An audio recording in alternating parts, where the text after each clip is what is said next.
Hello, friends. Welcome back to Page Tween, and it's a Friday conversation, the first one in quite some time now.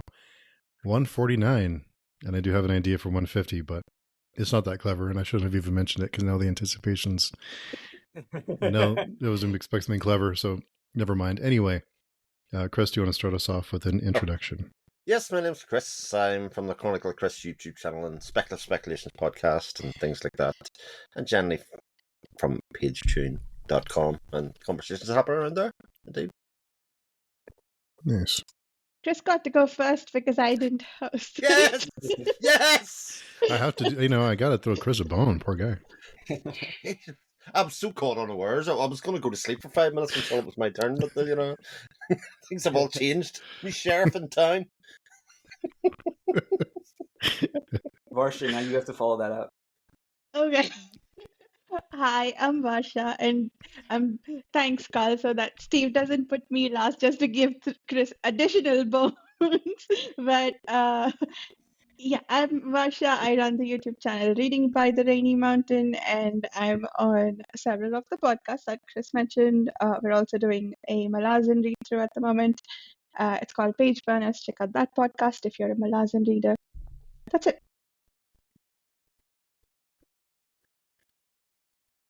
Dan. Is it me next? Yeah. Okay. Well, I'm Dan. I don't know. What do I find? I'm part of some discussions with Steve and Varsha and other people sometimes. And you That's about sometimes it. name yourself me, and sometimes you guess whether or not you're Dan. Yeah, I name myself Varsha sometimes. Yeah. No, you I name guess- yourself me, M-E, me. Yeah, me, you're Varsha. Anyway. Damn it. And I am Carl Danger Albert, here to spice up this podcast with all these hooligans. I am a frequenter of the Page Chewing Forum. You may hear me sharing my wisdom with the world on our Malazan read through. And I have a book, Truth of Crowns. It's epic fantasy. A lot of people die. That's your sort of thing. Maybe check it out. Yes, if you like suffering and grief and tragedy, go read Truth of Crowns. It's excellent. I think I think when people hear like fantasy, it definitely goes into the darker sides, which I'm a big fan of, and everybody knows. So definitely recommend it. Go read it. Yeah, if you want a book where like people, like siblings, love each other very much, and there's a lot of like familial love and friendship, and then also half the cast dies, this is the book for you. I was going to say, when siblings love each other very much is also another type of genre of book. And this one is both. Oh, I guess okay. It depends on what we mean also by siblings love each other very much. Well, I think some people will understand and some people won't, so that's good. Yeah, let's documentaries online about that. I think. I believe so. Yeah, documentaries online. That's a new one. Yeah. Dan, are you really familiar with those documentaries? Who knows? Who knows? Wow, that was somehow worse than if you said yes or no. Do you know what? This is its own like thrilling plot device already. This kind of who knows. Yeah. It is his iconic line. I mean, I think he copyrighted it. No one else can say it. You have to pay him now if you say it. True. Yeah. It's like the sort of thing like, they tell the actors in film school or something like, oh, how do I act better? Or how do I convey emotion better? And they're like, don't act. So it's that sort of thing like, I don't give him my opinion. So people just imagine whatever they want. Be a blank slate. Mysterious. Yeah. So Carl and I were really looking forward to saying "Who knows" back to you, Dan, because you did that all the time for the second apocalypse. But somehow in the last episode, you managed to be the one to say "Who knows." I couldn't believe it. It was so satisfying when we got to turn it on him, and then he's won it back. Somehow he's done it again. Somehow the Malazan books, he's back to saying "Who knows." I don't know, because when I ask you things, Varsha, you're like, I don't remember. Maybe it's because you're like, you don't actually know sometimes. You forgot. That's definitely true. There's so much though. It's hard to remember Yeah. everything. It's wild. It is. It's really hard. There's just so much going on in the Malazan book, The Fallen, and in Baker's books, for that matter. Like, I for sure will not remember all the details and all the like characters. You know, I feel like it's the big, like the main characters and like the main kind of standout scenes and ideas that I remember from that series. Yeah. But I it's think not as... Sorry, go ahead, Steve. No, go ahead, Dan. No, just saying there's really only one main storyline in Baker, as opposed to Malazan, where there's a lot of different ones. Yeah, that's true. I would say the difference is I feel like each book in Malazan has their own main storyline, really. And Baker, you know, you could say there's one, but I do feel like the series splits up pretty neatly in the two parts. Like, I feel like it does change in some ways. You can kind of see how it continues an arc, but it also feels different to me. I don't know. The antagonist, I would say, in my mind, is different in different stories, unless you consider a certain character the antagonist of the whole thing, which I guess you could read it that way. It's weird talking around this without going into spoilers. Mm-hmm. Chris is sitting here like, yep, they're saying words. They're definitely talking about just things that happen in book series I know nothing about, and without even mentioning characters. So it's like, it's almost like I'd have to read the whole series and then listen to this conversation again and then try and work out what the hell you were even talking about in the first place. That's a fun game. Yeah, for real. Time consuming. Is very. I was kind of wondering, and Carl, you may be able to speak to this, because when we started the second apocalypse, on the second round, I kind of didn't put too much time into focusing on the factions that I knew wouldn't matter later. I won't get into I won't get into spoilers, but in most fantasy, there's lots of factions and there's characters that come and go that really aren't really pivotal to the main story. So I kind of asked myself, what's the point of all that? Is it just to kind of build a world? Or is it just to just have it there? What is the benefit of it if it's not affecting the main story? Is it just to add in, like make it feel like a lived in world? Are you asking from like the authorial perspective? Like for why both, yeah. they would do that? Mm. I mean, I can only speculate because everyone is different and does things differently. I mean, like, Lord knows Baker's books are very different and approach very differently than I approach mine own. But I would say generally, you do want to give a sense of a wider world, and like hinting at things is kind of the best ways of doing that. Like being like, you know, if two characters are going to talk about, like, they're passing through a location and they're like, oh yeah, this was the site of this battle long ago, and like you don't explain exactly what happened or who the people were, but like it just gives you kind of a sense of a wider world in the history. And you know what's really fun for me personally is kind of starting with that, giving like little like nuggets of information that seem like they're just for fun, and then finding out as you go along, oh no, this was actually really important the entire time. And now if you ever go back and reread, you'll see how all the seeds were being laid the whole time. Like there's a specific thing in my book that I can think about how certain legends and historical figures end up being really crucial by the end of the story. And similarly, you could say Baker does some stuff with that. He definitely goes crazy though in his like battle scenes where, like, you know, he goes full. I think he's talked about it in an interview. I think we discussed that maybe, that like he was trying to evoke the like old poetic Iliad style battle war scenes, you know, where you'll just have these factions come in and like they've never been mentioned before and then they die. And it's to kind of, you know, give not only a sense of scale, but like of history, because these were histories, you know, these were like, the Iliad was meant to be a history. It's like chronicling these people. And oftentimes the listeners, because they were spoken, right, were familiar with those histories and maybe had some additional context. But I don't know. But do you think that a lot of it is also because Tolkien did it, so they kind of inspired everything that came after in fantasy, sort of? but it happened before Tolkien. Like again, like talking like the Iliad.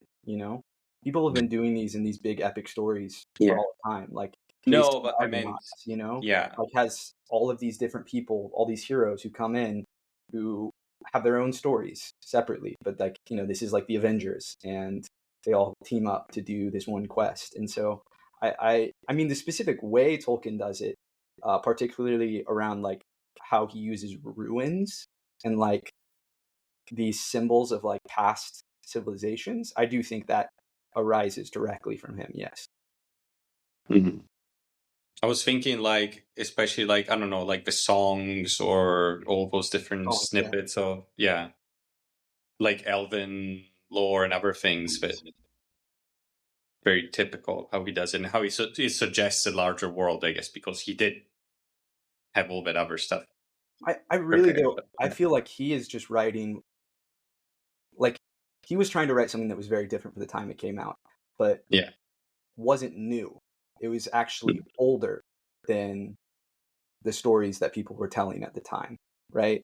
And again, go back to like Beowulf is one of his major inspirations, and Beowulf is full of those sorts of like passing mentions of historical figures and different songs and things like that that allude to a larger world, a larger history, a larger context. And so I don't even think Tolkien invented that. I just think he kind of fashioned a popular way of doing it that was then embraced by everyone since then. I think it could also just be part of a writer's process. I know from speaking to Johnny Wirtz, and I'm sure Tolkien's is the same, given the litany of stuff that's coming out afterwards, and certain part of the history of Middle Earth, the history nature of that they just build their world first, and then pick a slice of it and tell part of the story from that world. So it's like 1,000 years previous, 1,000 years afterwards than the books that you're actually reading. They've got it sort of all mapped out in place. They created like a natural history of that world at that time, and then just pick it out. That's how Janny started, was just with the world, like right up. So like the Wars of Light and Shadow, she has books and books and books of the world, of building the lore and actually doing that, and then wrote a section of it, if that makes sense. And she didn't go into like building the world knowing that was the story she was going to tell. She created the world, created this history, and then decided, oh, this part of the history is what I want to write about. I didn't know that. I'm curious. Like, that's really interesting to me. I'm not sure in which order they came around. She might have come up with the story first and then thought, right, for this to have some sort of credibility and some sort of, for it to make sense to her, she built the science and all of that kind of stuff around it afterwards, or otherwise. But there's definitely, before she really released the series, she's definitely talked about the fact that she has books and books and books of lore and background and that kind of stuff built out of it, which is obviously, part of a process of planning that certainly some authors do, especially if they're trying to create something very much of their own, so that when they're writing about it, they can kind of, everything makes sense within their own world, rather than just kind of getting the next book and going, right, what sort of thing can I put in here at this stage, or what MacGuffin could you do, or that kind of thing. That's definitely, that's a big part of these epic fantasies, I think. I mean, I feel like it's almost necessary going in, that you have to, like, I don't know how many documents now. I mean, it's like all digital, although some of it actually is I have a notebook nearby where I drew the first map and like wrote out the first factions, and they're like named different things now. But it's just interesting to me that the idea of like creating the world and creating this history and then deciding you're going to write about this part of history, which is only something that I am like, now that this world I've been building for years now has like come out, how I've kind of started looking about it. I was like, well, where would it be interesting to tell a story? But I started it because I had a very specific story in mind I wanted to tell. And then I started building a world around that and trying to lean into the, like, what sorts of characters, what thematic components in the world building would add to the larger thematic tapestry I want to explore. And then, then there's also just the fact that you discover things as you go, right? I mean, Tolkien was constantly evolving the lore of the legendarium throughout his entire life, right? Like when he first created the One Ring, he didn't know it was the One Ring, right? When he wrote The Hobbit, and he had to go back in and rewrite The Hobbit to make it fit in with the lore that he then put into the Lord of the Rings. And I that it feels very real to me. But of course, we know Tolkien also kind of just started with his languages, right? And That's right. then went beyond that to wanting to create this mythic world, which is, he's the granddaddy of it all for a reason. Indeed. Yeah. Yeah. I guess I was thinking, like, for the book we read the other week's Cloud Atlas, right? Like, in those sections, like all those sections in the past, there's so many, in the way it's written, there's so many references to, I don't know, writers, poets, or musicians, or any other sort of movement, stuff like that. And I mean, technically, that's the same thing as random references in fantasy. Just in this case, we know them. Well, I didn't know all of them, obviously, but in theory, you would know them, and that's the only difference, isn't it? I would exactly. I think going back to what you were saying, Dan, about kind of what Tolkien was doing with the songs and things, is like he was evoking what, with like fake history, what like real / legendary history, how that was done with those sorts of like myths and poems and things like that, like Beowulf, right? It is the same thing, right? It's all world building in a sense, right? It's all adding to the context and the thematics of what is being dramatized.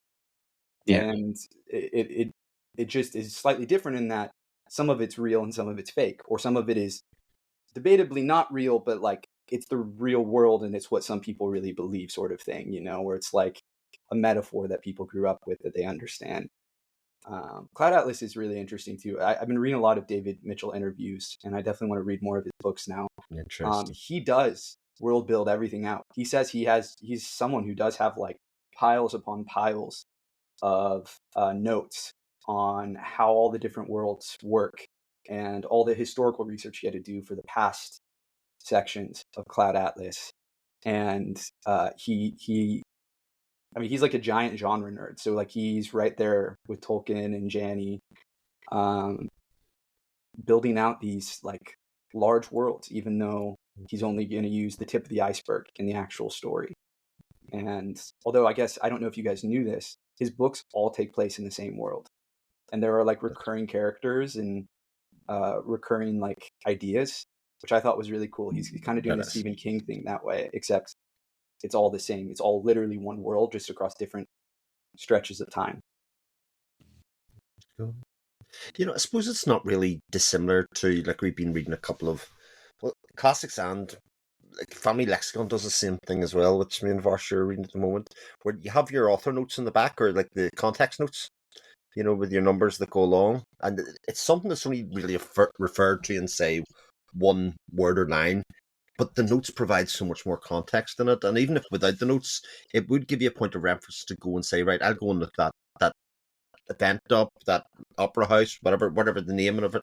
And it often provides so much more context to the story and what actually is happening in it, in a way that not all literature does. In a certain ways, like if I'm reading a crime book, there's almost none of that in a crime book, if that makes sense, in a crime story. But certain parts of literature sort of have this other level that you can then go along and see and immerse yourself in a bit more, whether it's real world or fantasy. It's interesting. I love that. Just as like a reader, lover of stories, I love when a book has that sort of additional material. Like, I'm a lore nerd for fantasy and sci-fi stuff. Like if there's a glossary, if there's a map, I'm always diving into it, particularly after I'm done and have kind of more of the context. I eat that shit up. But I love it when it's the real world too, right? When you have some of these classics that have these addendums, that have glossaries of, maybe words you didn't know, things like that. Just because it does add a lot to, you can see how richly woven the tapestry of the story is, right? And all that was being put into it, and all the context that you may not have understood that suddenly makes it that much more meaningful, whatever the characters go through or whatever the author's exploring.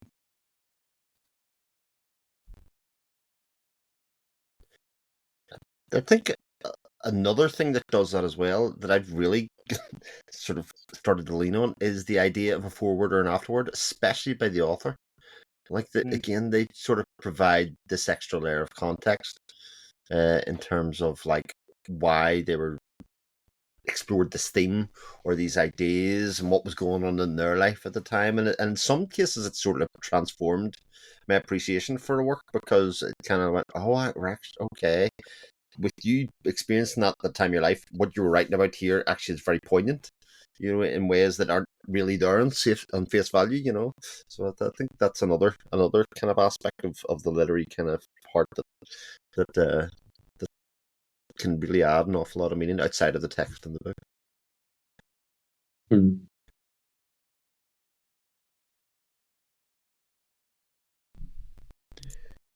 You know, there's a lot of world building that goes on behind the scenes for authors, but I know that certain things are included in the story that maybe later when the book is done don't necessarily have a big part of the main story. But is there a reason that stuff isn't removed? Is it just to fill in, I guess, just to kind of keep it filled in? But I was just wondering that. I think, you know, because there's a lot of factions and a lot of fantasy that I just don't remember much about it. You know, it's kind of just there. So I just wonder, is it? But I guess from a writing standpoint, it makes sense to have it there. I mean, it depends what you're going for, right? I mean, it always has a purpose, you know, and every author's purpose is probably different, and they approach it differently. Like, again, like going back to Baker, the way Baker handles history and all the factions in the world and things like that is very unusual for most fantasy stories. I mean, even like Tolkien doesn't even really do what he does.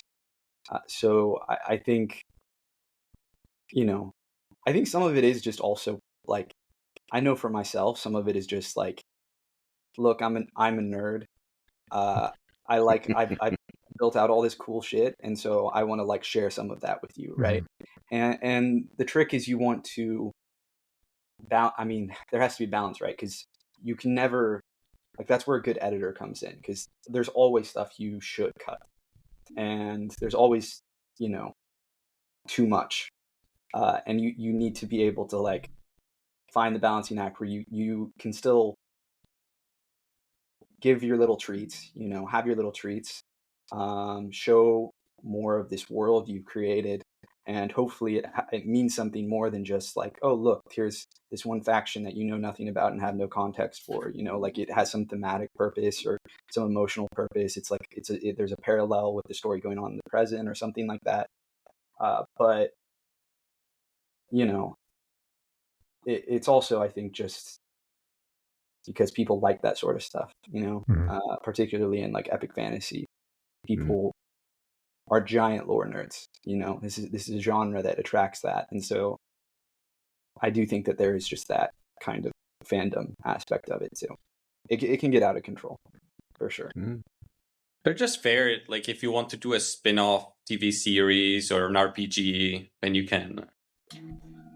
That's why you have stuff to expand. Exactly. But there's also the need to sort of make the world feel lived in, right? If you cut out a lot of, like, I think adding these elements, they might seem unnecessary for the story, but sometimes they're just there to make the world feel real, I think. For sure. And otherwise you have like cardboard cutout worlds, and that may not, I mean, it might work for like depending on how they are written, but a lot of times, sometimes details that seem unnecessary might just be there to flesh the thing out more. Do you think it ultimately hurts the fantasy genre because it sort of is a prerequisite for a successful book/series in some ways, that you have to do it, but it costs pages to do it, especially to do it well. So it kind of makes the genre a little less approachable for people in a lot of ways, I think, because of the fact that, right, I'm probably going to have about 200 pages worth of investment here in the world before I get, I mean, it's not strictly true that you get any kind of narrative kind of thing, but there definitely is a lot of that built in to most fantasy genres. And like you say, a lot of us love it and revel in it, but it's probably because we found a book that we really connected with earlier on in our reading journey, and we kind of went, oh, this is the shit. This is I like existing in these kind of worlds, and you're kind of searching for that again. Whereas if you don't have that at an earlier age, it's maybe not as easy to connect, and maybe it's kind of why a lot of romantasy collects, because at the end of the day, the world building isn't necessarily the be all and end all for that reader. They're looking for more the character relationships, and there's certain tropes that kind of sit in there between fae, fairy, and all of that kind of stuff as well. So it kind of removes some of that clunk down, and you do get these more digestible kind of novels with beautiful cover art and that kind of stuff as well. Yeah, no, I mean, I think you're spot on there. That like it's just different audiences, but Yeah, you have those romanticides that maybe don't have quite as deep a lore, but that are opening the door for people to try out, that's true. Yeah. denser fantasy stories. Like I've heard of that happening a lot. Hmm. Of course, you're always going to have readers who like don't want to touch that with a 10-foot pole.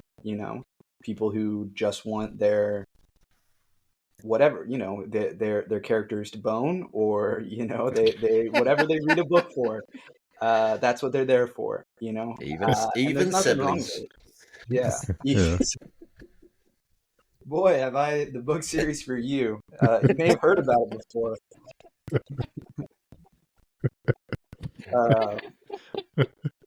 Yeah, I don't think it holds it back like completely though, because A Song of Ice and Fire with boning siblings, That's true.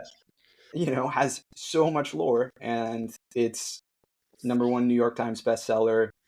The TV show was a huge hit, and sure, they simplified some things in the TV show, but still, that's a dense show.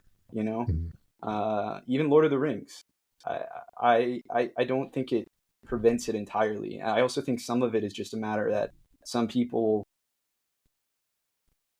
kind of have a gut reaction to recoil away from the lore, but when it's handed to them in a certain way, if the story around it is particularly compelling, they'll eat it up anyway. Yeah.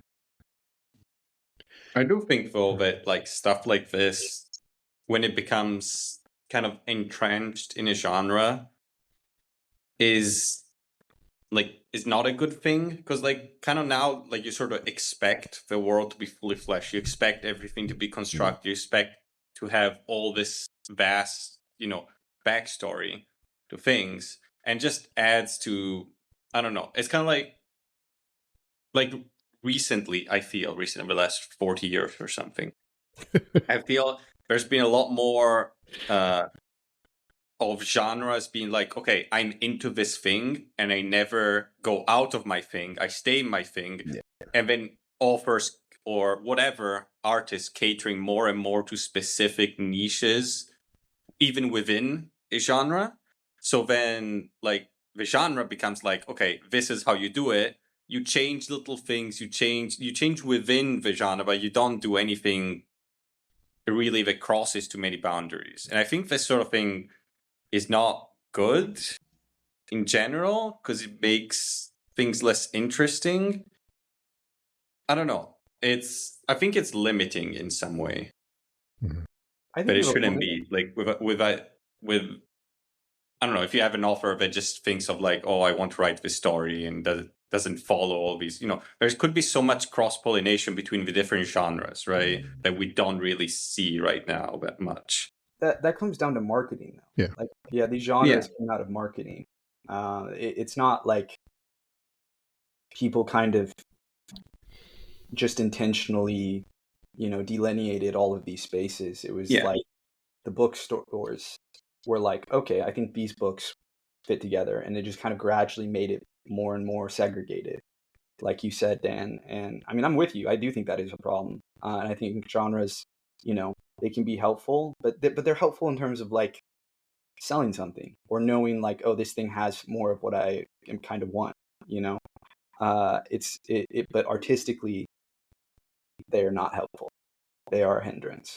But it's just a more rudimentary version of the algorithms that we have now, right? Yeah. Like you go on YouTube and it sees what you like, and it just starts feeding you again more and more of the same things until you're right into that, thing that you're like, oh, I can just keep giving you videos of this specific thing all the time. They're just rehashed stuff of the same stuff, but you're going to watch it. Those certain documentaries of yours, right, Dan? Yeah. Well, we're not on YouTube, but Oh, right. I'm sure. Yeah, they're Dark on web, different dark web. websites. Yeah. yeah, very on a different website where there's no algorithm because I don't have an account. So, you know, I'm free from those restrictions. Well, or I purposely search for those restrictions, I guess. Let's see. I always talk about my mum in this kind of conversation because she just wants to read the same book over and over again. It might have a different cover, it might have a different setting or otherwise, but she sort of wants the same story every time she reads a book, and she doesn't ever really want to go out of that because that's not what she goes to reading for. Her escapism is literally just to live in that one kind of setting with those kind of relationships or whatever it is that she's looking for in that way. And I'm sure there's loads of people in that boat in different genres. But now it's way easier than it used to be. Because if you think, if you're in the 50s and you're like, I really like this sort of book, it's a lot harder to find readily accessible stuff which is exactly the same. Well, now there's just so much of it, and right, you don't even have to make an effort. You have to make an effort to go outside your preferences more than the opposite. Yeah, I think when everything is, I think like you said, it's people have a certain expectations of what they expect, and I think that's why certain genres struggle because it's a mix of two. So the fantasy readers expect certain things, and the horror readers expect certain things, but there's not a lot of cross-pollination. But there should be. There could, be missing out on some really great stories. But like Carl mentioned, with the bookstores having certain sections of this is romance, this is fantasy. I think romantasy is a little bit of a unique thing, right? I mean, is it just romance with fantasy elements, or is it fantasy? Generally, I think it's the former. I mean, I'm not going to pretend like I'm an expert, but I also think it is, like, it's notable that it gets its own section in bookstores now. That is neither in romance or fantasy. It's its own, like, monster now. But I do think it's often, like, these are romance stories that have fantasy trappings, the kind of in the same way that, we had the vampire craze after Twilight came out. Now it's about, like, fairy princes and dragon riders. And shadow daddies is a phrase I've been introduced to. Shadow daddies. You started this conversation with saying I don't know anything about this genre, so I can't really talk to it. And now you're introducing the term shadow daddies to us. Listen, like I get this all like third hand. This is just from shit I see, either talking to my sister who reads romantasy or on YouTube, people talking about it. You and Dan and your dodgy documentaries that you watch just for yourself. Shadow daddies. Yeah. Hold on a second. Yeah. I can imagine what sort of books it would be.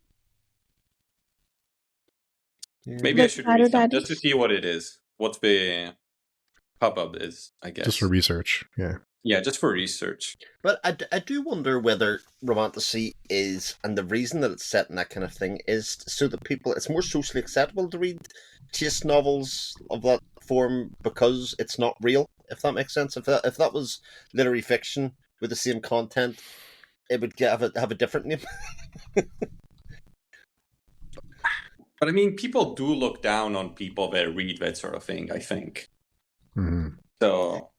Well, I think that's where the literary snob bit comes from, but it's certainly the best-selling books in the bookshop at the moment. Like it's not a niche market; it is the biggest market in a lot of ways. It's not like the guys that there's that bookshop or that video shop that's down at Weird Alley in the corner of town. If you see anybody walking down the alley, you've instantly judged them.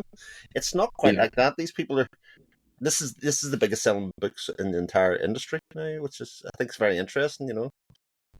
I mean, romance has always been a huge section of the book selling. It's just been so, I think, isolated from the rest of the genres, right? I don't know. The people that read it don't read other things. The people who read other things don't read that, usually. That's true. I wonder why, specifically. I think that goes with any genre. Fantasy is the same way. You have people who exclusively read fantasy. I mean, there is definitely cross-pollination that happens. But Yeah. you have genre like nerds who are just like, that's their thing. That's all they read. Yes. And I do think that there's something to be said for, like, I've definitely seen a lot of judgment of romantasy on like otherwise traditional fantasy like groups, fans, you know, kind of looking down upon it, when it's just like, dude, you know, you like some tropey stuff too. It's because it's popular, Yeah, because definitely. women really love it, you know, and people treat it like it's all facile. And like, maybe, Yeah. you know, maybe the books are or are not good like that, but that's not really the point, you know, because like there are plenty of bad books of all stripes. I'm sure there's a lot of good books. I just don't know which ones they are. But Yeah. Yeah. well, I don't know. Like, it might be interesting to read and be like, oh, which ones are the best? Which ones are like the top of this genre? Like the Tolkien of this genre? I don't know. I'm sure there's some good stuff there. But I also don't think those books are necessarily written for people like us who are book nerds who are looking for a wide range of genres. They're looking for something new when they open up the book. You know, when people who've read a lot of books, like kind of, I would imagine all of us do, you're kind of looking for a freshness to it. It's nearly always a kind of criticism to say this is just like this other book that I read. So I'd say we're the niche in a lot of ways, in terms of like, give me a different type of story every time you open up the book, rather than kind of these things that are, you know, selling hundreds and thousands of copies. But that's usually what sells. It's like, yeah, isn't like the most popular genre in fantasy now like the, I don't know, RPG sort of literature books, which are all, not all, I'm not saying all the same, but a lot of them use very samey tropes. Yes. But it is popular. It's what sells the most, so people love stuff they know about. I think that's kind of the problem, though. Is, well, I shouldn't say problem, but I think that's one of the reasons why so many books are the same. Because if you the reader's expectations are certain things, writers want their books to sell, so they, whether by choice or editorial choices that were they're told to make certain changes to the book to fit into a certain mold, to be like these other best-selling books, to sell more copies, then everything becomes the same. Then everything just becomes a copy of everything else. So the readers, if they want comfort, that goes for every genre. I think certain people want the same book over and over again. They eat the same meal over and over again because it's just what they prefer, which is fine. No shade at anyone. If you're reading, then that's cool. Read what you want. But then everything kind of becomes a shadow of a carbon copy of the other book. And it's harder for the books that do something different to kind of stand out, because it's hard to explain to someone who really likes romance that this is a different type of romance book. It has these other elements in it. It's like, no, I just want romance. And that's what I'd like. I don't want to venture out into anything else. So I guess I get it from every viewpoint, but it does make things become stale. A lot of stuff, not everything. There's a lot of great stories that are being told that are cross over different genres. And that's why a lot of indie books are kind of standing out, because for people looking for something different and for something that's not another copy of everything else. So thankfully we have that avenue. That's definitely true. Although, I mean, I think you do still find, like, lit RPG started in indie, right? So the tropes still exist there, but you'll just find naturally more experimentation in indie because there aren't those requirements that you get at big publishers. Like, I can tell you, I have it on good authority from traditionally published authors and some agents that a lot of people, when you're submitting, whether it is to agents to get agented or to editors, if you're writing fantasy, they want there to be a romance in it. Yeah. It doesn't even have to be the main focus, but they just want that to be like a, you know, something that they can use to try to get some of that romantasy money, because that is the big money maker right now. So it definitely is that. It's just, you know, corporate shenanigans. Like, there's always been that. After Game of Thrones came out, everything had to be like dark and, you know, more historical and things like that. And now that's out of fashion, and it's all about the romantasy money. And, you know, eventually this will change too. Lit RPG is now a thing, right? It's finally reached traditional, publishing, and I'm sure it will only increase in its popularity in the next few years, and then eventually it'll go the way of everything that came before it. We go through these phases. Yeah. I do think it is, though, useful to always encourage people to try different things than what they normally do. Yeah. Not just in books, but in general. In life, if you don't, I don't know, I'm starting to say things very philosophical and stuff like that, but I have noticed that because I don't know, my wife always tells me, because she comes from a country where everyone is very similar, only one culture, there's not much diversification, there's not much, either politically or ethnically or whatever. And when she comes to Canada and she's like, oh, everything here is so much different, so many things I didn't know about, so many different foods or traditions or religions that I never even thought about. Because like in my country, I don't have to think about these things. Right. And it's for, I think, for everything. Like if you have a little bit of a lot of different things is useful. Not just, you don't have to know a lot about everything, but a little bit of difference, just why I'm quite happy, for example, of my education. In my country, the school I went to, you had to do a little bit of everything.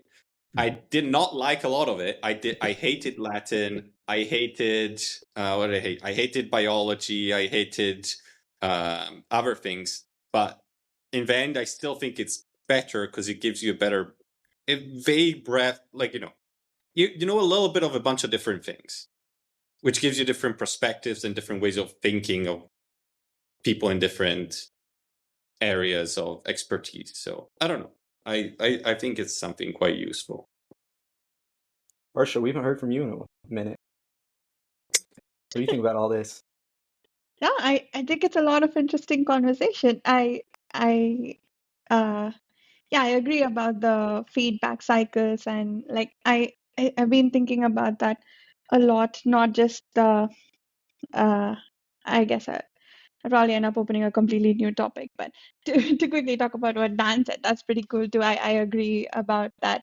Uh, I think knowing a lot of different things is really helpful, and I mean, I'm from India, and there's a lot of diversity there by default because people speak so many different languages. So everybody grows up speaking at least 2 or 3 different languages, and English is a default anyway. You grow up, you learn the language of that place. You know whatever your mother tongue is, if that's not where you're growing up. So yeah, and I think that has made learning things easy for me. I think growing up with several languages, like you see patterns more easily.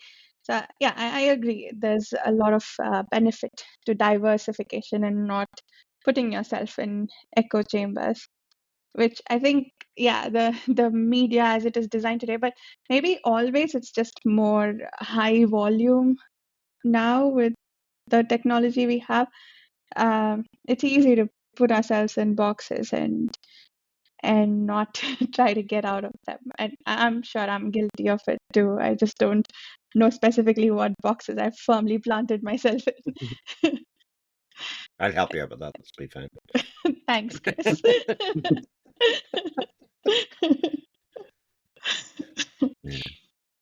No, I think that would be a good exercise to sit down and figure out, am I doing too much of one thing? But sorry, Carl, were you going to say something? No, I don't think so. I mean, Okay. I think these are all great points. I agree with them. Having a range of perspectives and experiences and skills and, being willing to try new things, I think these are all really valuable for us as humans to, on one hand, just be more interesting. I also think to be more open-minded, to be more intelligent, and frankly, to feel more fulfilled. I mean, I'm sure there are some people who would be happy just living in the same small circle, doing the same things their entire life. But for a lot of us, diversity is the spice of life, and like trying new things and experiencing new things is really meaningful. And sometimes you don't even realize that until you've actually done it, right? I mean, I think of how many people, it's like a trope of like, Western culture, I feel like at this point, of like the kid who leaves home and goes to college and like changes radically and like tries on a bunch of new personalities and new wardrobes and any number of things, and like however they end up at the end of it all, it's like that's a great experience, right? That's the story of like these fantasy adventures, right? Is like so often it is someone coming from a small community and then leaving that to discover how much bigger the world is and changing for the better because of that. Fabulous point, Carl. Yeah. I sort of look at it in a lot of ways. I think, one, it's a very liberal mindset, and it's often why people who have these experiences kind of go for it.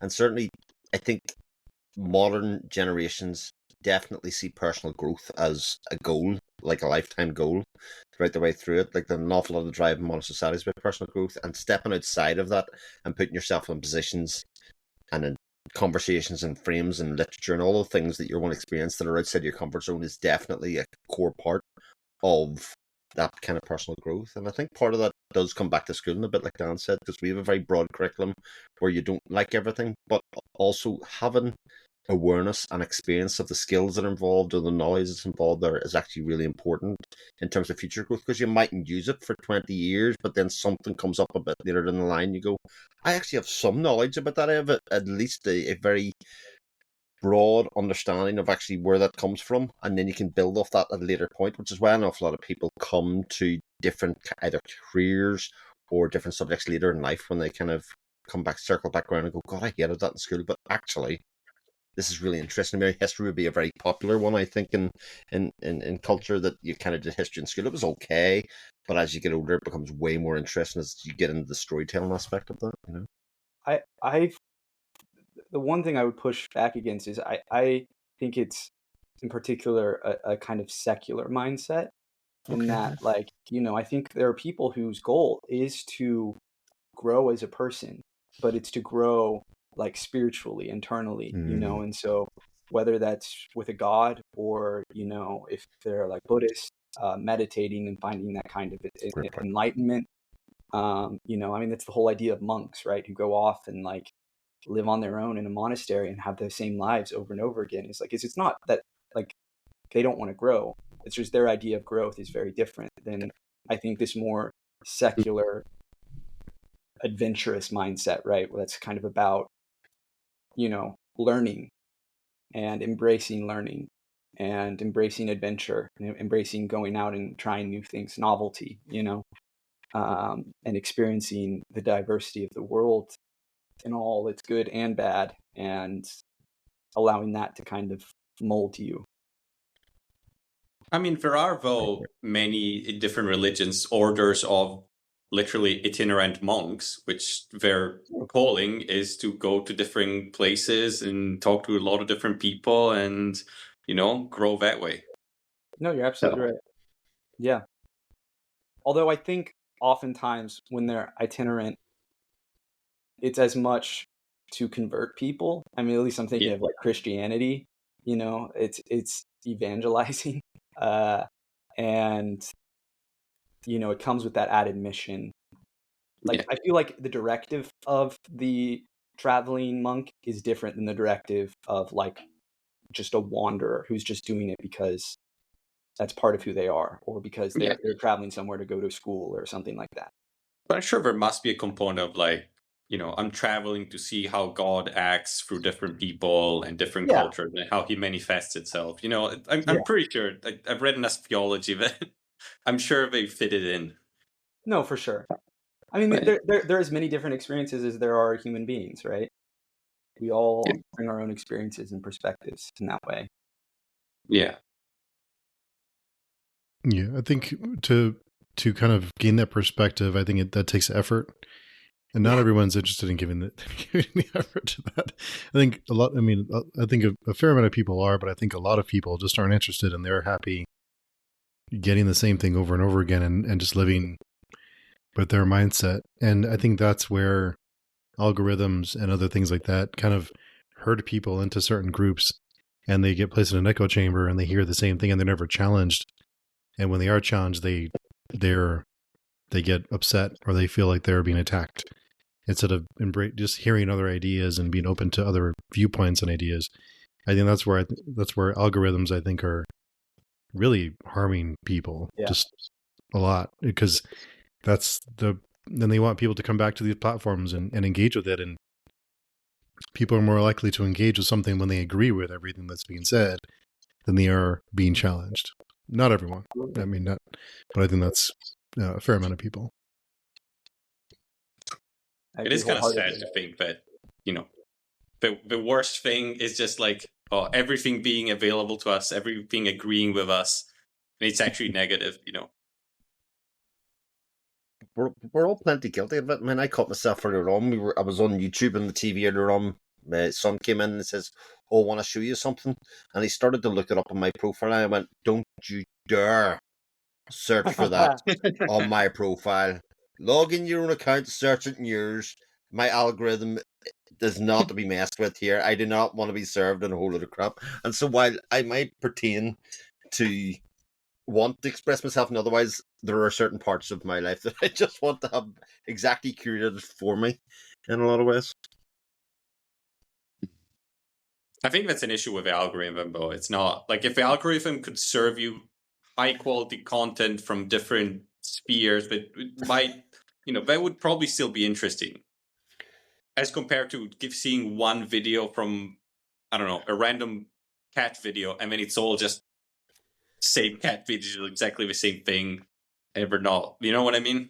Yeah, but the problem with that is the algorithm judges high quality on things like watch time and engagement level, rather than actually a measure of quality, which sometimes is the same thing, don't get me wrong, but what is quality entertainment for a 14-year-old and for a 24-year-old, 34-year-old, 44-year-old can vary wildly over that, which is why it's difficult to do. Like, I don't think there's any system that'll necessarily be able to pull that together quickly, or not certainly without a lot of horsepower. And at that point, horsepower I also equals feel money.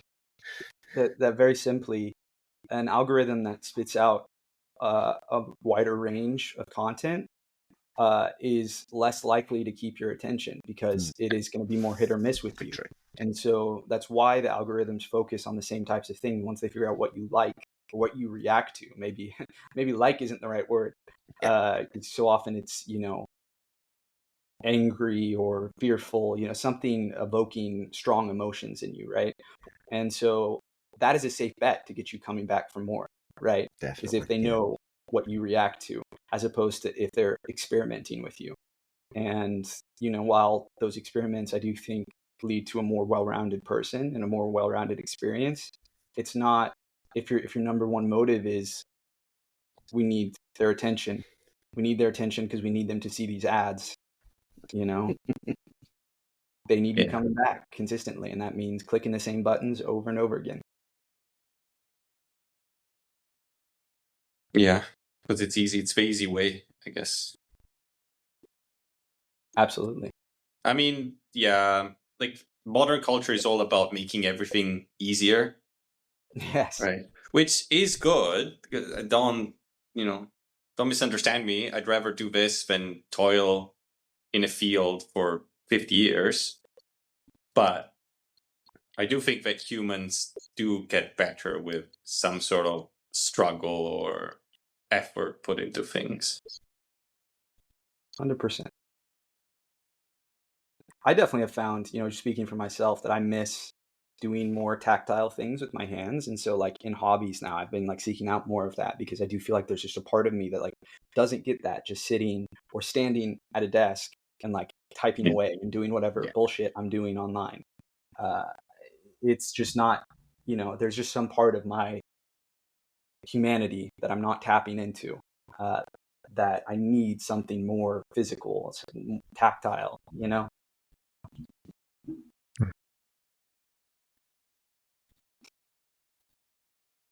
Yeah, I think I keep seeing the younger generations are gravitating more towards retro tech, and kind of, I guess if you think about it from a preteen to a teenager, when they see their parents using Facebook, they think, oh, that's lame because my parents do it. It's a different. So I'm hoping that that the younger generations will be kind of the counterculture and shy away from things like social media and gravitate more towards being unplugged and experiencing life rather than being beholden to a social media platform. That would be great. I don't have faith that's going to happen, but Yeah. I think they will continue to find new social media platforms. I don't know. I'm very cynical about social media. It's one of my darker views of the future. I wonder in like 200 years or so, and they look back in this period of history and actually quizzically kind of ask how this happened. If you know what I mean, because it has. We all sort of do it to a certain degree, and it has positives because obviously we wouldn't be here having this conversation right now without it. So it has had a lot of very positive benefits for my life, but it also is sort of responsible for eroding a little bit of even intellectualism or kind of the idea of attention or anything in society. Like there are definitely consequences to it that will be far-reaching, probably for generations and generations. Yeah. It's I think it's too much, too fast. Yeah, I definitely agree with that. We're not evolved to handle what we've made. Yeah. Because even 30 years ago, 40, I mean, think back to even the 90s. I mean, That was 30 years ago. I mean, that's the scary part. That's scary. I had to pause there for a second. But even thinking back to that, I mean, you look at daily life in 1995 versus daily life now, and it's completely different for most people. Yeah. True. And definitely some of it for the better. Like, there's no doubt about it. Some of the advances and things like have changed life extremely for the better. I was actually making this joke with my wife. We were watching a quiz show last night, and it was like it was ingredients of a recipe, and they showed you the pictures, and you had to name what the ingredients was, etc. And I was like, you think back to the 80s, we only had like 4 vegetables. In the stores, like that was it. There were only 4 that existed, and now the variety of stuff that's in supermarkets and available and stuff is kind of far-reaching, and again, much for the better, because I think diet has broadly changed positively right across the world, even though there is an overwhelming amount of fast food and that kind of stuff as well. But in general, the quality of food that we can get right across the world, and certainly the Western world, is night and day compared to what it was in the 80s or even the 90s. Yeah. Yeah. There's definitely more possibilities now if you're actually aware of what's going on and why you're doing what you're doing, I guess. But you need to take an active part in that, I guess. So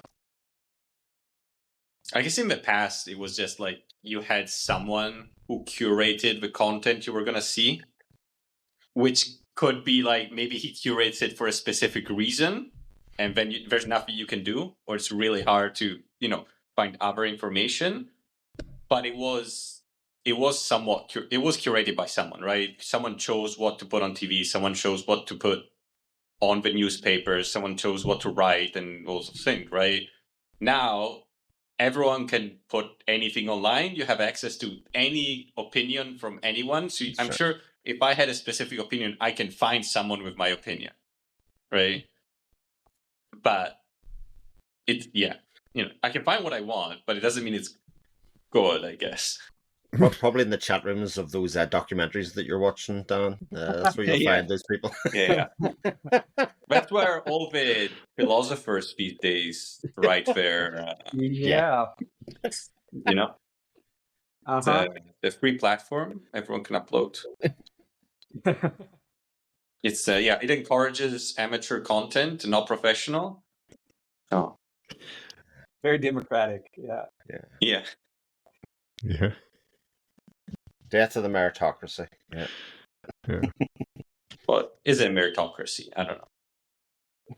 That's well, I think it probably was in the past, sort of to your point, in some ways, that there was governments had sway over public broadcast and that kind of stuff, and there were certain things that you weren't allowed to broadcast. Certainly in certain parts of the world, free press, while it may have existed, was still sort of held by, and still is held by, certain individuals that sit within powerful positions. So the idea of a free press isn't always the same. But as you allude to, modern kind of ways of communicating actually have broken a lot of that down and led to a different form of communication, and messaging that didn't exist I'm 20 sure years if you ago. can read critically the news, you can get a lot more accurate information now if you search for it and you know where to look and who to trust, and you can critically analyze news.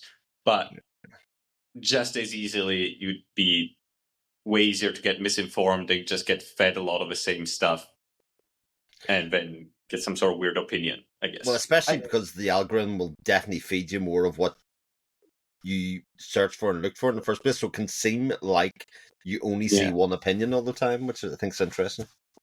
Yeah, I was going to say, it's like, while it's not, like, we still have a few people deciding what everyone sees, like, these people make the algorithms that decide what works for their different social media platforms. So, and we've seen the consequences of that in a variety of different ways. So it is both simultaneously more free and less free. I mean, I think the internet was probably at its most free in like the 2010s, and it's getting less and less so. But even then, there were always, like these platforms aren't like, they don't just exist freely in the internet. Like, there's some giant corporation who funds them, who wants to find a way to make money off of it. Yeah. And so they then fundamentally are going to decide which voices are heard and which voices are not through the algorithm. They make lots of money. They make lots of money. They have no shortage of money, that's for sure. But they need more money, quite crucially. That's yeah. If you ask them, they need a lot more money. They need more money. They haven't got enough money, but I can't think of one thing that could kill, or not kill, but really diminish social media. That's AI. That potentially could, if it gets so unpleasant, and so there's so much AI crap. Yeah, that definitely could have an impact. We'll see how all this goes. Yeah. Oh, Dan it's interesting. I ultimately think that's going to be the piece of AI that will actually stop it. Is its overuse and its prevalence actually will be the thing that people will go, oh, distrust will happen at that stage. Very, very clearly, people will see. The best thing about AI is also the worst thing about AI, which is that it's really only good at a few things, and all the other things that people are trying to widely use it for, it's not very good at, and they're spamming that all over the internet because it's so easy to use. And that's only going to increase, right? And so you're only going to see more and more of that terrible crap everywhere, and it will improve somewhat, but I think we're already seeing that the AI hype train maybe like a lot of Silicon Valley hype trains is a little big for its britches. It's going to change things, but not in the ways that they thought it would. Like, some of it's incredible, but most of its actual use and the things that people get excited of after a short period of time, after the initial wow factor of something, and people are actually looking right how I could use this, is things that for saving time and efficiency. So things that you could do, like, you give a very quick example, like I can take the transcript of YouTube video, pop it in the tool, and create a 10-question comprehension based of it without having to watch the entire video, or kind of, a lot of those things in teaching spaces is it's changing my job and how you create better resources for people. It's not even just cheap, quick resources. They are actually can be very good resources that it's Yeah. creating, because you're knowing the right question to ask it, you know what you're looking for, you're sourcing the right video, and you're kind of giving, right, pull this for me in a way that will save me time, because actually creating forms and selecting answers and all that can be quite a time intensive thing, but you're getting something to shorten down that whole thing. And the same with summarizing and all that kind of stuff. The AI tools are amazing at that. Yep. I've used it for any number of like odd tasks. It definitely is helpful. It's helping students cheat on their homework, right? So that's Yeah, fun. but the thing about that, the funny thing about that is, again, the overuse, because it's so prevalent. At the start, it was only 1 or 2 people, right? And that was fine. But see, when everybody's trying to use it, they all look the same when they get handed Right.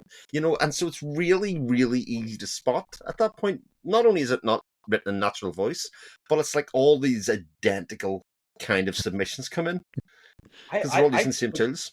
What I haven't done a lot of reading about this, so I'm curious if you guys have, if you have any insights. What are the solutions that people are talking about to deal with this? Because they can't just let it just like run rampant. Like we've been further technologizing our education system, Mhm. and I feel like it almost seems to me like the solution is to take away the technology now, because if everyone is cheating and having ChatGPT or whatever write their essays for them, like sure you can catch them, but like that's not going to make a difference if they continue to do it anyway, and because their whole class is doing it. So something I can actually speak to of some authority. So we all probably grew up in an education where your submission was what was assessed, essentially. So what work you produced at the end is what was assessed, and you got your mark based on what you submitted. And in most cases, that was something that you had to do yourself. You had to work through for good or for bad. But now you're trying to assess the skills. You're trying to assess the skills that you want to assess. You want to see what the student wants to take out. And it might be that they submit at the end, but the submission at the end might be only 20% of their mark. You might have been assessing it as they've been going along and assessing the skills that have been going along. So in a lot of ways, I think it could create a better educational outcome, because actually the idea of how we all studied and went to school, it's very inefficient and very not Yeah. like the skills that you use in real life. If we do not have to remember lots of stuff in modern society, we can look it up quite quickly and easily. So the idea that and it's still a bar for a lot of assessment in education, is that you have to remember a whole lot of stuff and then produce it in an exam or otherwise. It's just not a thing that will help you and use for you. But the idea that you can show research skills, that you can parse and you can create summary and you can write constructive argument, those are skills that are useful, if that makes sense, that you tend to assess outside of the traditional methods that we obviously all did. I agree with a lot of what you're saying, but like to my mind, one of the most important things that we try to teach people is critical thinking. Yeah. And I feel like AI is only going to make that worse, because they're not going to think about how to, again, like writing essays like that. There's a reason we do all these things. It's like it's not pleasant. A lot of people hate it, but if we want you to think critically about a text, we want you to think critically about history or math problems you have to solve or whatever. So like memorization may not be as practical, but critical thinking is crucial, and people are getting worse at it, and AI only seems to be making that a more dangerous reality. And I like I said, I don't know, short of just like taking away laptops and tablets and phones in classrooms, like how you counter that. And God, I feel like such a like it's crazy. Like I'm not a Luddite, like I like technology, but it has its like downsides, and there are certain skills that we really need, like for all the flaws in our education system, like there are certain things that it teaches that we really desperately need, and that this tech can get away from that. I think the biggest threat is attention span, because actually all of Yeah. those skills and things need attention span, and it's being eroded as every kind of form of entertainment is being shrunk and shrunk to the point that you can't hold anybody's attention to it. But yes, all that you say is very valuable. That critical thinking is the bit. The only thing I'll say about it, Carl, is if you look actually at YouTube and all the rest of it, a lot of people are just watching videos that are all about critical thinking. People want to impart their knowledge about something and have their opinion on something. So while it mightn't always be good and it might always be right, there is a desire, I think, within humanity that kind of says, I want to speak about and have an opinion on something as a a general accepted fact. Like the fact we just did Cloud Atlas, and all tried to do that without it being the maybe the necessary thing we were wanting to do. We were just reading the book and trying to get some fun out of it, but we all were critically thinking about it at that stage. And I know we come from that schooling system that encouraged that in some ways, but it also wasted an awful lot of time doing other things, I would say, the traditional educational system. So it'll be interesting. I think it's a big challenge at the moment, and I think just like most things in leadership, people need to be really brave with it, and I'm never sure whether people in power are particularly brave, to make those big decisions, or brave enough. Barsha's shaking her head. Yeah, if they were brave, we wouldn't have gotten to a lot of the bad things that we have. I'm just in a very cynical mood today. You don't want me talking about these things. Yeah. But I was thinking that maybe, things will stabilize a bit. Like I don't feel like it's all doom and gloom. Like for a while, it's and I think people still are very excited. Like I'm a software engineer, and everybody's like harping on about how AI can code, so software engineers don't need to keep their jobs. The bar for entry into software engineering is a lot lower now, or a lot higher depending on like what you want. It's so low, AI can do it. It's so high, like you can only do jobs that AI can't, whatever, right? And like a bunch of companies are firing engineers because they want to show that they can run things with lean teams, or they want to replace jobs with software engineers, whatever. And I'm like, that's just fucking stupid because because we've all had interns on our team, right? Like people come over in the summer and they build stuff, and we almost never ship that to production as it is. We always have to like go back and redo the work, or sometimes it just sits there. It's a very rare intern project that sees its way all the way through to production without like significant support. And if you think that AI can do better than an intern can, then you're just like bullshitting. So now there are these new jobs that are for like prompt engineering, where people have to like write the right prompts for AI, or like basically they have to review code and tell AI, here's all the places you fucked up. I'm like, why don't you just let me fucking write the code myself? Anyway, so this is so I mean, it's just the same skill set manifesting in different ways. I don't think prompt engineering is a job I would ever want, but you always need someone with a higher skill set than what AI can do by default to sort of clean up after it. I think like it's just sort of manifesting in a different way, and I think this requires some skill like that. Maybe just writing essays, not that doesn't require skill. I'm saying like the validation there might be different, so maybe there's like not really an easy solution there in terms of like keeping the skills at the same levels, but I feel like it will even out eventually. I don't know. I do generally agree with that. I think it'll even out because as we find the limits of what AI can do, I guess I'm just nervous about what happens before then and how that shifts our society on a fundamental way. What are the limits, though? Do we know? I mean, does anybody really know what the limits are? I know we're not there yet, but it's a creature that we're feeding. It's learning. There's a lot of money being pumped into AI right now.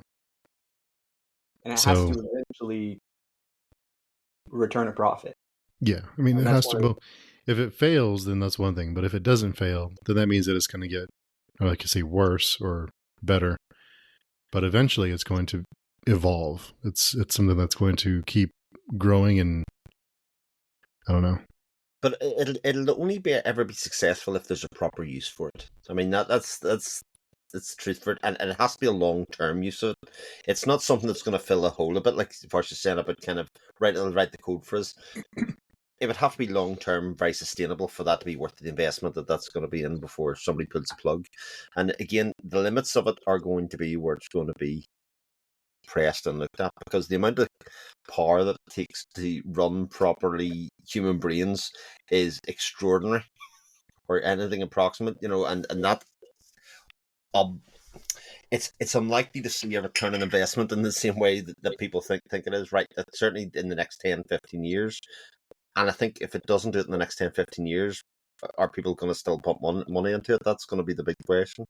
So it may just become a tool that is used for certain tasks that to help facilitate productivity in other ways. But again, we're in a funny stage.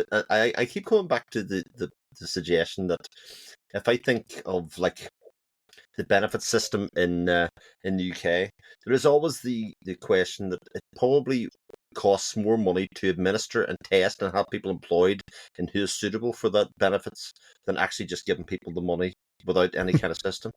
That something's said often. A lot of these kind of departments and things that are put together cost more than just kind of having no system and everybody just gets it in some ways. And I think further down the line, somebody will make that realization or something like that. There'll be something that comes of that to go like thing. And it does raise the question, are we in the late stages of capitalism and consumerism? I don't know.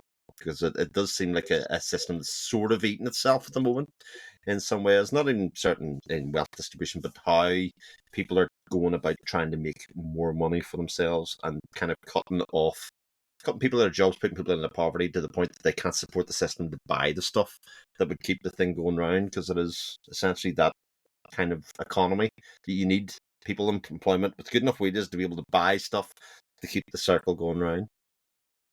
Right.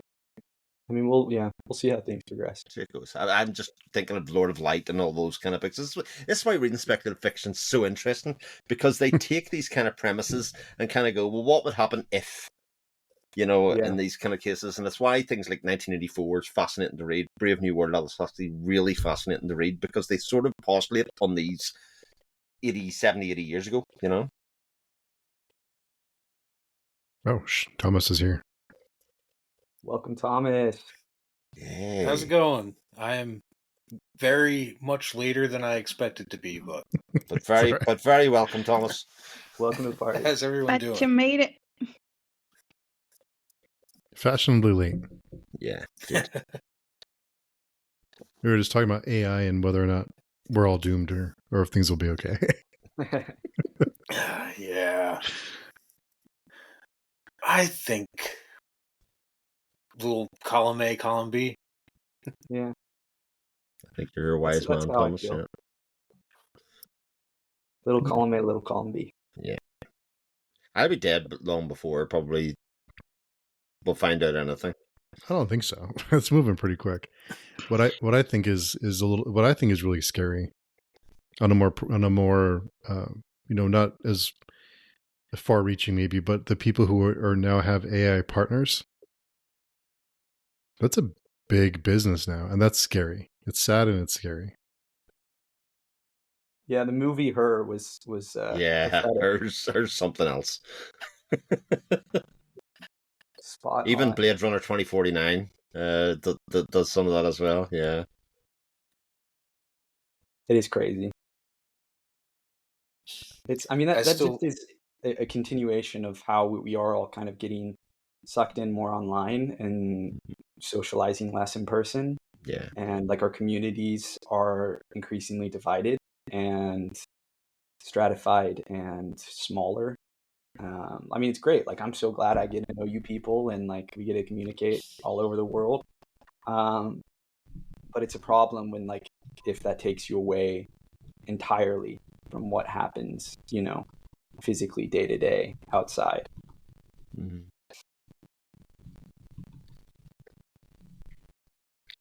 Yeah, it's hard to know, because you kind of feel like the old man shaking your fist at the clouds kind of thing in some ways, even though we sort of see the fringe benefits in some ways. It's kind of, yeah.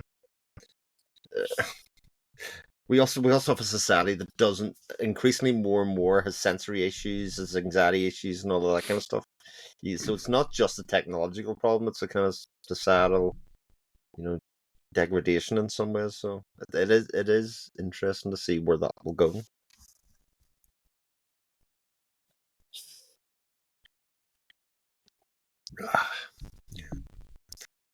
Well, what's I everyone like the reading right idea now? of trying to Oh. just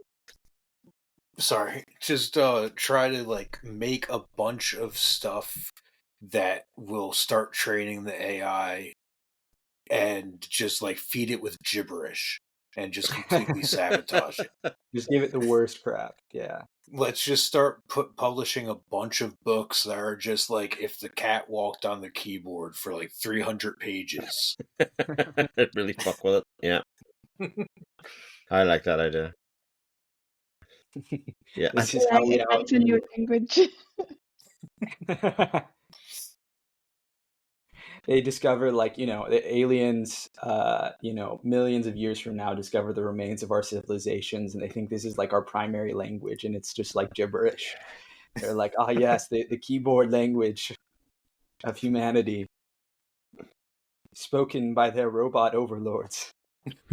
I'm smelling a story there, Carl. You gonna write it? I'm on it right now. I'm taking notes. Who dies? Who dies? First, all of us. Yeah. Right. Okay. Yeah. I hear about AI books being published. Is that a thing? Because Yeah. I hear that Oh, people yeah. are trying. Is it? I wonder how many books out there are They're dog water. written by AI. Is it? I haven't. But who's promoting it? I mean, books don't sell without masses of money to promote them in general. So, you can write as many books as you like. Well, I think we're at harm, and Carl and Thomas can probably know more about this than I do. But I think where it harms real authors or human authors is when they're written by AI and they're put in the Kindle Limited pool. Because isn't that a shared pool with other authors with page counts? So if there are a bunch of AI nonsense being written and thrown in the KU pool, doesn't that take away money from everyone else who is in the pool that is trying to? Because is that how it works still, or is it different? I think it does in some ways take away if people are just like stumbling across AI slop instead of books written by real people. But, I don't know how severe that is. I think the biggest problem has been with submissions have been full of AI slop, and that has made, submitting to like magazines, short story magazines and things like that, a lot more challenging because more of them are going like based on who you know and that sort of thing and closing off submissions. And that's, I feel like, is the most immediate, very bad impact. Because KU has always been full of, a range of quality.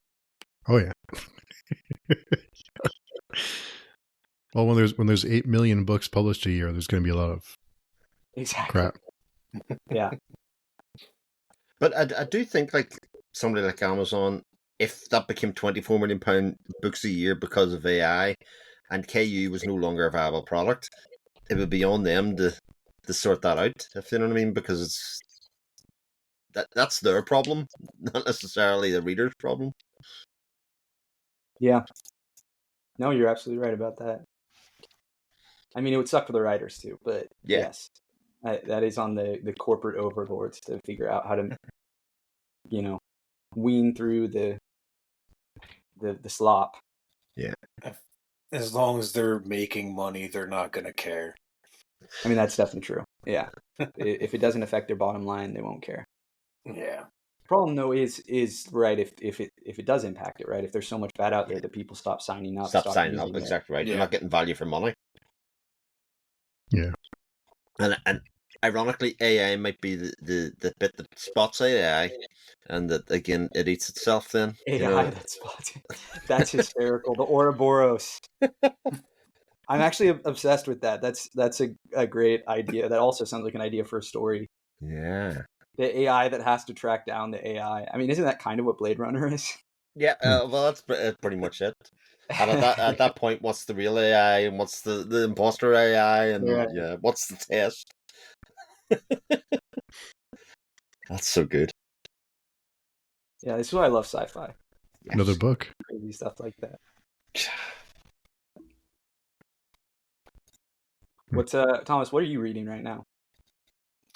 I am in between, sort of. I just finished Birthday Treat. Oh yes, seen your review of Excellent. that. Yeah. And and I'm reading Hellmouth by Giles Christian. Giles Christian. Yeah. Josh has been Yeah. suggesting that to me for a while now, and I was like, it's on the list. I just have a few things I have to get to first, so I'm like halfway through that. It's pretty good. Excellent. He's been championing that book for a while, and I'm sure I'll like it. It's hard to get to everything. Yeah, there's so much to read. Oh my god, I know I keep finding more and more stuff I want to read. It's I mean, it's a good problem to have, right? Lots of great books out there, but it is tough to know what to prioritize at any given time. I'm pretty sure that all the books that I have, like all the ebooks from whenever there's like a big sale for like free or 99-cent books, I'm never going to read everything before I'm gone. And I'm still going to keep getting more. But it's 100%. Nice to have the option, and that's the important thing. Yeah. It just always gets bad, Thomas, when and it did happen this month when I went out and bought a book. I came home and realized I already own this book. I can't tell you how many times I've gone to an Amazon listing of a book. I'm like, I'm going to get this book today, and I go and it's like, you purchased this book November 2022. I'm like, never mind. Again, the algorithm's looking after you. There you go. Big business is your friend, Steve. Don't fall for it. Bezos is looking out for me. Well, at least you know your taste hasn't changed or interest hasn't changed in the last 3 years. Maybe I should be worried based on this conversation. Like maybe I should be concerned that I'm not expanding my horizons more often. But no, I can't tell you how many times this happened to me. Like I really want to get this book, and I already have it. That's hysterical. I think I've only had that happen once. It hasn't been too huge an issue. But it's great because what you have now is a fresh, brand new copy, and you can gift the other copy because you're not giving them the brand new copy. Like that's staying on your shelf at that stage, the one that hasn't been thumbed through, and or otherwise. Yeah, it's good. You can be the generous benefactor for other people. Here's this book. Is that any good? Don't know. Haven't read it yet, but there you go. I have another copy of it. I was waiting for me. I guess it's a good way to rope people into buddy reads. If Varsha didn't have us reading too many other books, then that'd be a good plan. Here's a free book. You want to read it with me? But none of you has time for anything that's not a buddy read with me. No. Rules all. Yeah. There's a lot of stuff. There's your meritocracy again. Varsha is the leader. There's your meritocracy. We are a meritocracy at Page Chewing. Yeah. Yeah. With one dictatorship who rose to the top on the basis of merit. You're laughing, Varsha, but you're the only person in this group that has multiple wheels of books to spin at any given moment. Saved. Don't act like you didn't contribute names to the I can wheels, contribute it, but I would deleted it straight away. But you have them saved to say, here, we made this 2.5 years ago. Let's spin it. Yep. Gotta bring it back up when the opportunity presents itself. Mm-hmm. What if you find yourself with a whole month on your hands with only books you want to read on the list? Gotta take that time away from me. That's sort of where we are right now because Jared's away for ICFA, and I did look yesterday, and you have 13 ongoing reads at the moment, and I have 9. Wow. So you guys are insane. Yeah. I'm not actually reading those 9 books. They've just kind of started. I'm reading about 11 of my 13 books. That's not too shabby, right? Wow. Oh God. I was really happy when I saw that you had read Birthday Treat, Thomas. I love that. It's a great book. Really funny. Yeah, it was great. I used to, especially, I loved that sort of stuff when I was younger. Like all the technological dystopian stuff. That was pretty much all I wanted to read. That was Any of me you with ever read I don't remember the name of the series, but the first book is The Traveler by John 12 Hawks. Mm-mm. It's this trilogy that's like near future sort of technological dystopia of they're building like the panopticon, like the prison that everyone can see, that everyone's inside. It kind of reminded me a bit of that sort of stuff. It's really good. That's cool. Hmm. Thomas, I have to say, I admire the supervillain vibe you've got going on right now on screen. I've only got this horrible overhead light and no other lights in my room. It's And great. it's covered with a bandana because it's like a nuclear winter in here otherwise. I love it. No, just the darkness and the overhead shading and everything. It works. It's the vibe and your voice coming out of the dark. It like you have this deep gravelly voice. It works. I'm sorry our listeners can't see it. It really is a vibe. It's giving like Bond villain. Yes. I just need a cat. Exactly. A hairless cat. This week I don't know, I've checked Hoopla before, but for anyone listening who's looking for free books, and we talk about buying books, there are so many books available on places like Hoopla. It's wild. Hoopla. If you have a library card, you just sign up, punch in your number, and you have access to so many books. It's insane. Oh, I use Libby. Yeah, I'm Libby as well. Very nice. Yeah, I've written many a book on Libby. Yeah, It's bad though because I like to own books, physical copies. I am a slut for physical books. Yep. I'm with you. Yeah. Slut sisters. There we go. Slut sisters. we're More ideas for your next book there, Carl. There you go. I gotta find a way to combine all of these into one just like mega idea. I think it'll be a #1 New York Times bestseller. Like this is it. Right. This is the moment. I mean, the cover quotes are going to be amazing. You want to pick that up off the shelf. It'll be like your version of the Wind Up Girl. Yes. That Like had so many distinct elements thrown together in a single book, and it worked. Sort of. Sort of. Fair enough. I was Good. debating whether to throw in the word almost. Yeah. Almost like It's fun. Has anybody read Mickey 7 here or seen Mickey 17 movie yet? saw the movie, loved You it. saw the movie. What'd you think of the movie, Carl? I loved it. Loved it. A little too long. Yes, it is. And Yeah, in particular, I feel like the last third of the movie could have been condensed, but yeah. in general, I loved it, and I thought the performances were fantastic. It was super fun. I had a great time. Yeah. It was interesting. I had sort of the same thought because I did read the book before I went, and I thought if ever there was a book designed to be a 90-minute movie, it was Mickey 7. The book turned into Mickey 17. Like there should be more 90-minute movies in Hollywood. Like, and this was the perfect vehicle for it. And somehow it was 2 hours plus, and it was like, what the hell did they do to this book? It really was. Yeah, it was definitely too long. Yeah, it was, but enjoyable and almost a different movie than the book. It was a different story almost. You know, same premise, but very, very different, which makes it, again, we talked about Cloud Atlas last week as being an additive piece. I think this sort of does the same thing in some ways, because it kind of takes the same premise and goes two different directions with it, and says, like, pick which one you like the best. It's very cool. Yeah. Someday I'll read that from my endless TBR. Yeah, it's a short one, to be fair. Like, it's very Oh god, Blake I need a short book. Crouchian, John Scalzi-ish, I think. Hmm. Quite easy reading. Well, on that note, I need to duck out. Yeah. I got some plans, but this was fun, and I'll chat with you all soon. Cool. Catch you soon, Carl. Right, Carl. Take care. Take it easy.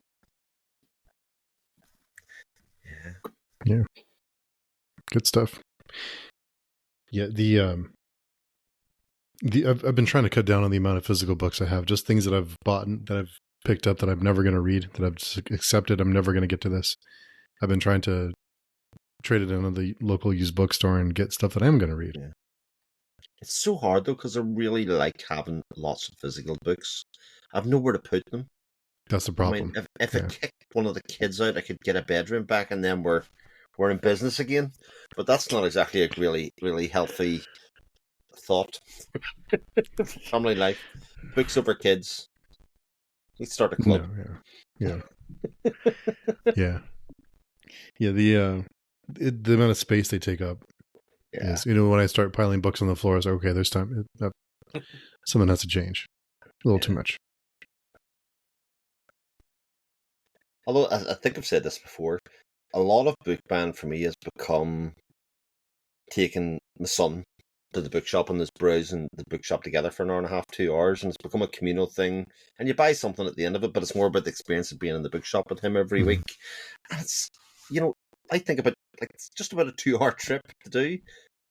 A book each is a pretty cheap afternoon's entertainment in some ways, for doing that. Plus, you also have a book that you can read at the end of it. Like, it's a funny thing I've been trying to rationalize in my head in terms of, like, I'm not get reading this book for a long time, but I also don't want to lose that bookshop kind of experience with my son, kind of going, what do you think about this book? Are you interested in this? Read this blurb, all of that kind of stuff, For the amount of money we spend on books, it's hard to beat the amount of entertainment you get out of a book. Definitely. Because you figure, you go to the bookstore, you buy a popular book, let's say $12, right? Yeah. That's going to take you 10 hours to read, give or take. Ridiculous. Yeah. It's ridiculous how cheap books are when you consider to go see a movie is how much now. I mean, It varies, but if you don't go for matinee, you're going to pay $15 for a 2 hours of entertainment. Yeah. So, and you can't go and rewatch it. It's you walk in, you watch it, and you walk out.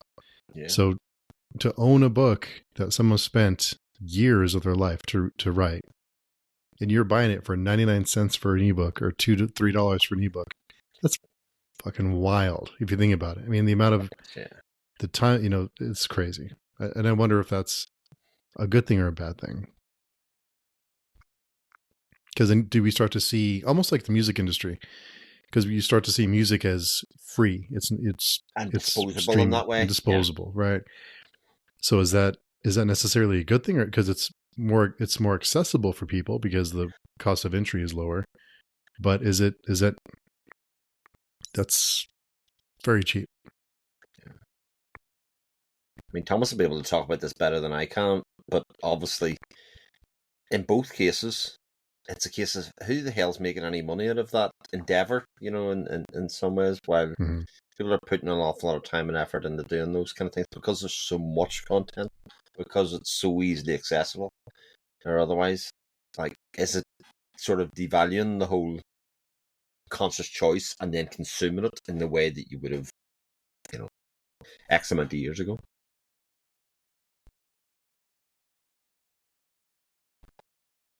I think, like, it's kind of complicated. Like,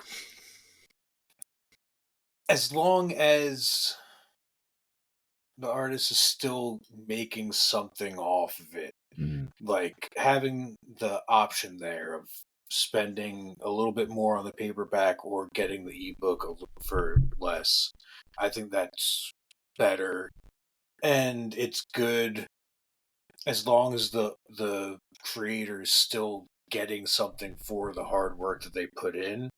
Because at the same time, the last thing I would want, like, I would much rather make less off of my royalties and stuff than have someone not be able to read a book of mine if they might like it because they're like busting their ass however many hours a week and just making ends meet and can't afford to get a copy of it. I'd rather not have it behind a paywall that means that if you don't make enough money you can't see it. Engage. Yeah.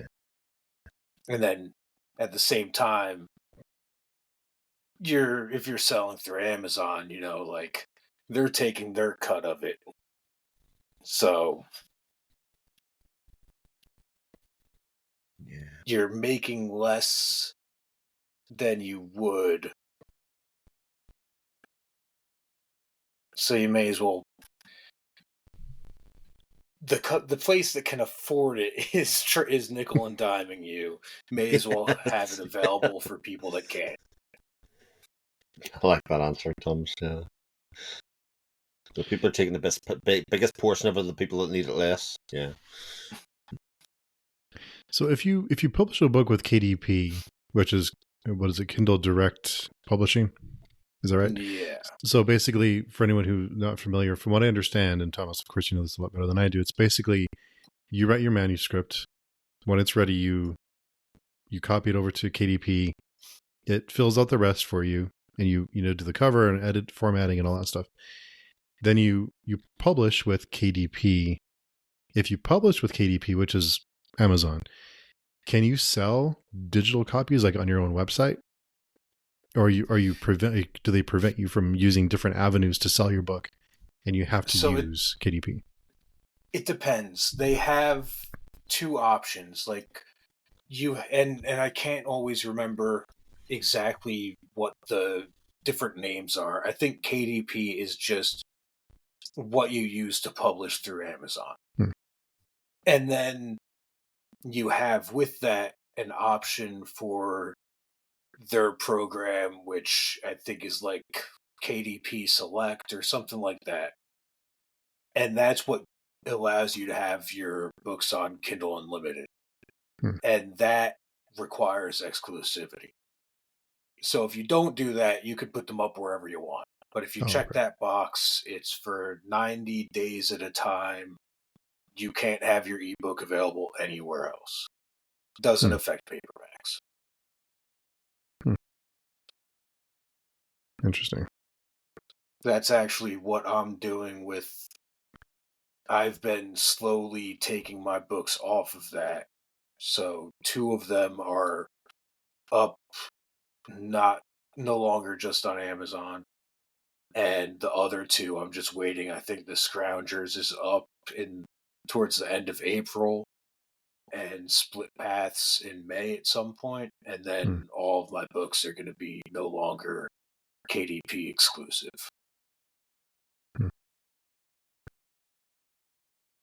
Just as being just a reader and not knowing much about publishing, I don't think most people understand how rough it is to publish in the publishing industry from a creative standpoint. It's a tough gig.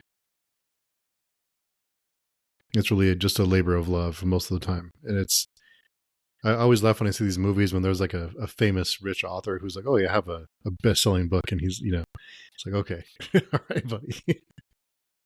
But from the outside, it seems like a double-edged sword, because the opportunity to be able to publish in ways now didn't exist, back beforehand. So it does give the opportunity to get authors to let their story get out there, improve their craft as they go through it, and kind of build their own base that way in ways that didn't exist beforehand at all. Like, it just wasn't a thing. But that just means there's more books, more access to more books, less spread. The money goes throughout the industry, etc. And to be honest, I do feel like publishers are struggling to adapt as well in a lot of ways, because they're like, what the hell do we do here? Like, if people can publish by themselves, what do we pick to publish? What are we looking for? And in a lot of cases, I don't think they know. They're sort of trying to follow trends of what sells well, but it's not easy for sure. And it moves so fast. The different, because you figure you focus on a certain what's popular today. By the time you get those books written and published, it's 6 months, 8 months, a year from now, and then people have moved on to something else. So it's like, whoops. It's definitely a unique industry, and it can be a dirty game. It's tough to do that. What I really want to see is someone like Stephen King self-publish on a different way of or different platform, and give kind of not be such a monopoly that people can have different choices when they do decide to self-publish, and kind of different options for them instead of being kind of beholden to one option. Yeah.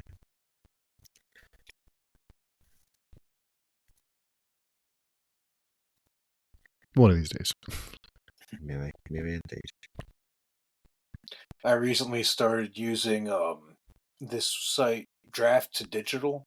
Mm-hmm. That's what I used for going wide with the books I have so far, and that has been great. Like, you just upload everything to upload your manuscript and cover and everything like you do the same way with KDP, just that then you're given the option to select where you want it to be, and you could just leave all those checked on and not Amazon because it's already on there, and then just you start getting emails and they keep updating you every time it's live somewhere else. So like I'll get an email like, all right, your book's available through Barnes & Noble e-store. Your book's available on Hoopla. Your book's here. It's there. It's this. It doesn't translate it, but it's in foreign markets as well. So there's like German online stores that have it, and Italian. It's like everywhere. It's crazy. It's awesome. Is that something you have to pay for? Nope. Each individual store, I believe, has their own way of doing, like, taking their cut and everything. Yeah. But all through this site, you don't have to deal with any of it. This site just kind of gathers everything for you. That's pretty handy. Yeah.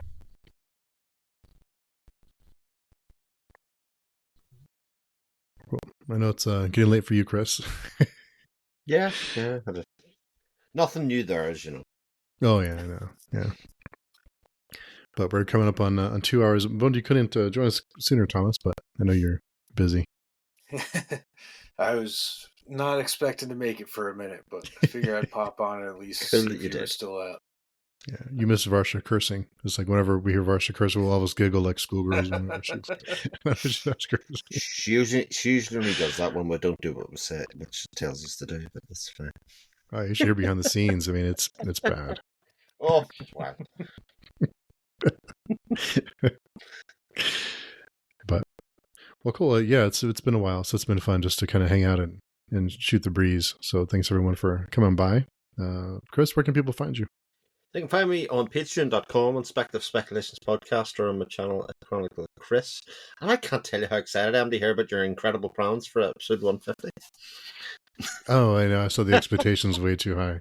It's nothing very clever, but we'll talk about it later. And Thomas, where can people find you? People can find me on the Page Chewing forums or on my link tree, which is /Thomas J. Devins. And then that can direct you to everything. Well, goodness. And Varsha. You can find me on the YouTube channel, Reading by the Rainy Mountain, haunting the Page Chewing forums, like basically 24/7 on the podcast. That too. On the podcast, speculative speculations and page burners and some of like the stuff that Steve hosts on the Page Chewing podcast too. Yeah, you can find me on Page Chewing. Find my written review of The Scroungers, Shamas's novella. That was excellent. And we'll also be doing a podcast for The Scroungers and The Dregs, so that's coming up soon. So come by and check out we do have a couple of new reviewers that we're getting set up on Page Chewing to help out with all the review requests that are coming in. If you are interested in joining a very small but tightly knit team, come on by and say hello, and we'd love to chat with you about all kinds of things. So come by and say hello. But thanks for spending your Friday with us, or if it is a Friday for you when you're listening to this. Either way, hope you're having a good day, and we'll talk to everyone very soon.